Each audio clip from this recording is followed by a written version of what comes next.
Міне, ораза айда бітуіне 1-2 күн қалды.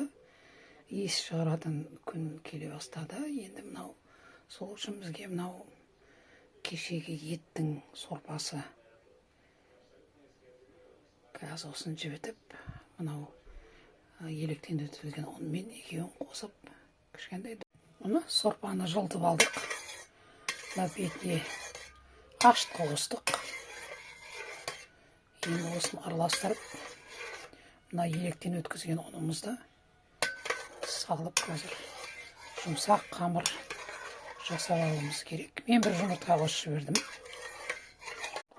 Міне мынау қамырды илеп жатырмыз. Сорпаға илеп жатырмыз қамырды. Міне мынадай жұмсақ қамыр болды. Қараңыз. Енді бұның ашығанын күтеміз 1-2 сағат. Міне қараңыз, 2 сағат тұрды. Керемет ашыпты, қараңыз. Енді қазір бауырсағымызды жасап аламыз. Міне мынау қалыңдығы мынандай болу керек. Бұдан қалыңсаңыз піспей қалуы мүмкін. Бұдан шұрақсаңыз томпақ болмай қалуы мүмкін. Сондықтан кесе беріңіз. Мен домалақ қып кеспедім, себебі оның жан-жағында қалып кетеді рәсі. Мен кәдімгі өзіміз кішкентайымыздан мынандай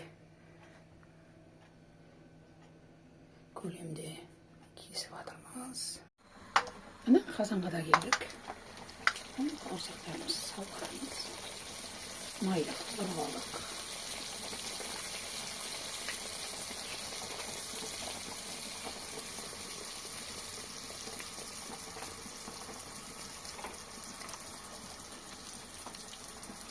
Міне енді ала беріңіз.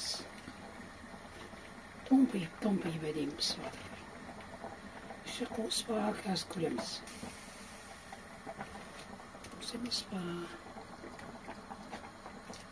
Міне жылқының еті қайнаған сорпадан керемет бауырсақ шықты. Қараңыз, мынау іші қуыс болған. Міне кәдімгідей дәмі деген керемет болған.